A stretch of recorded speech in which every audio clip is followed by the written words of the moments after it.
लगता है बेन को भूख लगी है। फ्रिज में क्या है? बेन, क्या तुम कल ही पैदा हुए हो?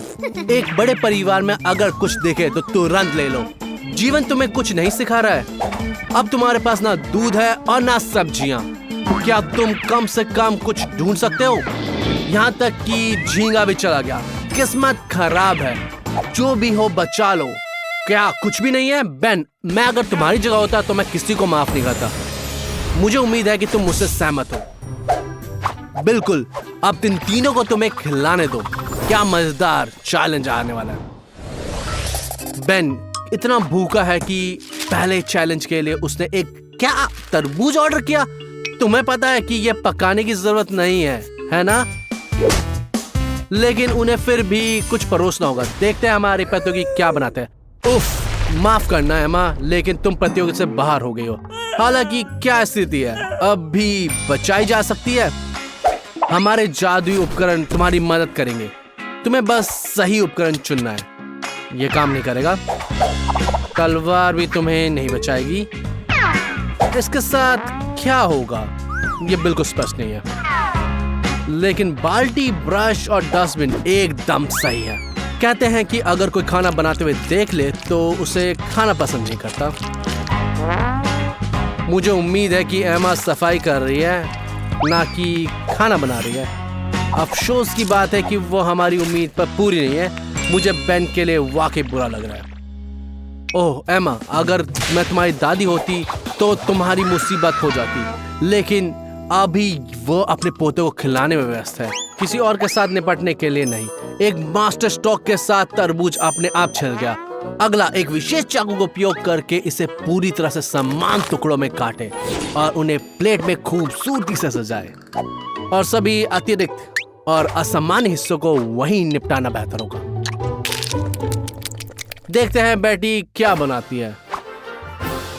वह न केवल एक कुशल रसोइया है बल्कि एक प्रतिभाशाली मूर्तिकार भी है। वो क्या बनाएगी? एक फूल, कोई जानवर, या शायद बेन का पोर्ट्रेट? शुरुआती आकार से बताना मुश्किल है।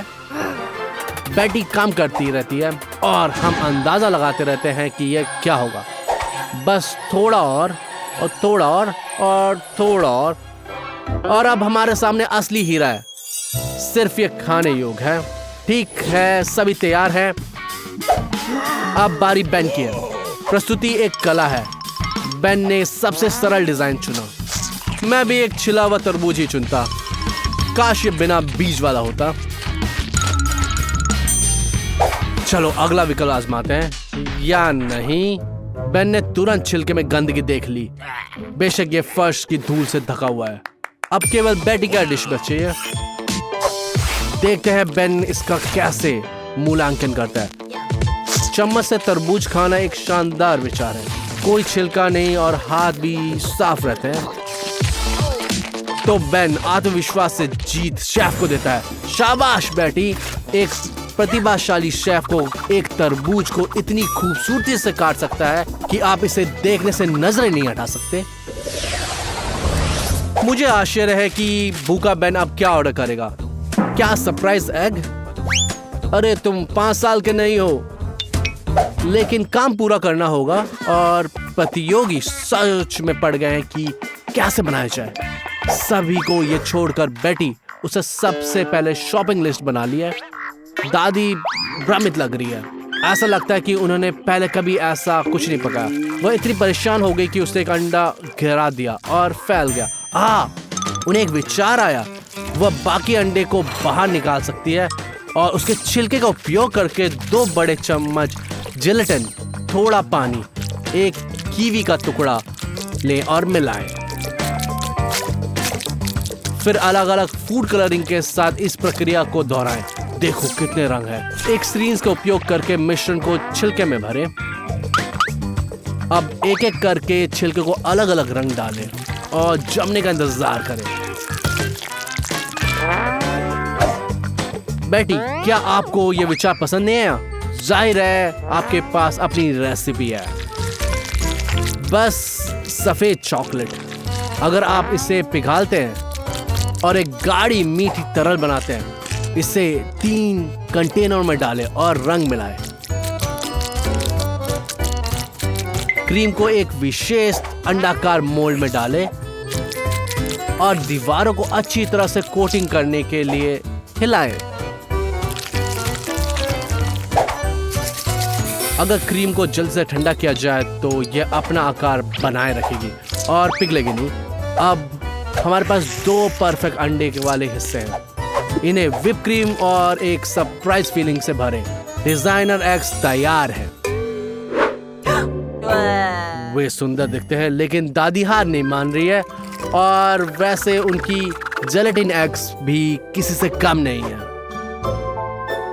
अब केवल एमा बची है। क्या वास्तव में वो पूरे समय अंडे को घूर रही थी, कुछ सोचने की कोशिश कर रही थी? लगता है उसके पास विचार आया है। लेकिन बेन ने सरप्राइज के साथ अंडा ऑर्डर किया है, ना कि बॉल। मुझे आश्चर्य है कि एमा इससे क्या बाहर निकालेगी। नुटेला वो उसे बॉल पर फैलाना चाहती है। मजेदार लेकिन निराशाजनक नहीं। नुटेला किसी बॉल को भी स्वादिष्ट बना सकती है। अगर एमा कुछ अच्छा बनाने में सफल रही तो मैं ये रेसिपी जरूर लिखूंगा। वह सजावट के लिए ऊपर से कुछ मीठे स्प्रिंकल डालती है, लेकिन क्या ये खाने लायक है? और एक बार फिर हमारे पास 3 पूरी तरह से अलग अलग विकल्प है। बेन सबसे रंगीन से शुरू करता है। रंगीन जेली। ऐसा लगता है कि उसे जेली बहुत पसंद नहीं है, लेकिन विचार अच्छा है। अब अगला है शेफ का सरप्राइज। व्हिप क्रीम स्वादिष्ट है और चॉकलेट के साथ मिलाकर तो यह बिल्कुल अविश्वसनीय लगता है। नुटेला का एक बड़ी बॉल, इसमें क्या गलत हो सकता है? लगभग सब कुछ। कम से कम इसके अंदर एक सरप्राइज असली है, तो कुछ संतावना देती है। तो विजेता कौन है? शेफ का सरप्राइज? किसे संदेह था? बधाई हो बेटी, ये एक असली जीत है।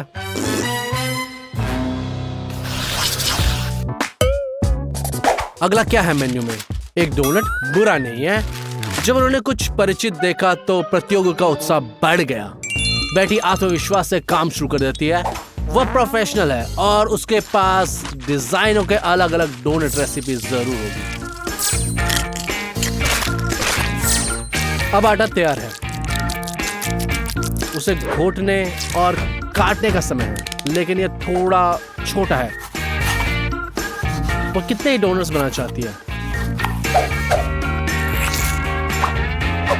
आहा, यही चाल है। सिर्फ एक बूंद फूड कलरिंग डाले और आटा एक गहरे रंग में बदल जाता है। अब इसे बेलन से बेले और आकार दे। अब समझ में आ गया कि आटे से इतने छोटे छोटे टुकड़े क्यों बनाए।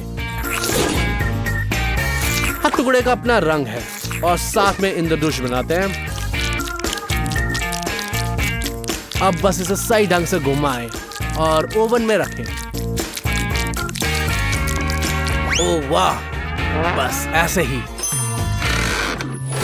दादी ने एक अलग रास्ता अपनाया और आटे से नहीं बल्कि फीलिंग से काम शुरू करने का फैसला कराया। एक सुगंधित शेप सबसे अच्छा विकल्प है और एमा इसके लिए सराहना करती है। माफ करना दादी, आपने बहुत स्वादिष्ट शेप चुना है। कोई कैसे विरोध कर सकता है, लेकिन चोर को किसी तरह की सजा मिलनी चाहिए।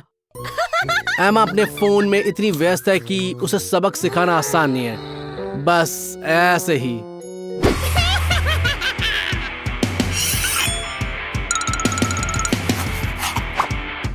मीठे शेप के लिए पहुंचो, लेकिन बदले में कड़वे प्याज मिलेंगे। शायद इसे याद आएगा कि काम पर लगने का समय हो गया है, क्योंकि बेन अपने डोनट्स का इंतजार कर रहा है। और एमा तुरंत सीधे मुद्दे पर आ गई है। एक जोरदार वार। वाला, डोनट का आकार एकदम सही है। वह इसे व्हिप क्रीम से सजाती है। हम पहले से ही जान चुके हैं कि बेन इसे पसंद करता है और सजावट के लिए चमकीली कैंडी डालते हैं। हो गया, अब फिर से अपने फोन पे जा सकते हैं। दादी का क्या? यह सच है कि सही आकार में काटे सेब डोनट्स की जैसे दिखते हैं। बस इन्हें बैटर में डुबोना है और गर्म तेल में तलना बाकी है। खूबसूरत, वे दिखने में साधारण डोनट जैसे ही लगते हैं, लेकिन फ्राइंग के साथ है और चॉकलेट सिर्फ मिठास बढ़ाता है और सुंदरता भी बढ़ाता है। बेटी का डोनट्स भी तैयार है, या रुको अभी नहीं। बेटी इसे बीच से काटती है, नीचे के आधे हिस्से को क्रीम से भरती है, रंग बिरंगे स्प्रिंकल डालती है और ऊपर का हिस्सा लगाती है।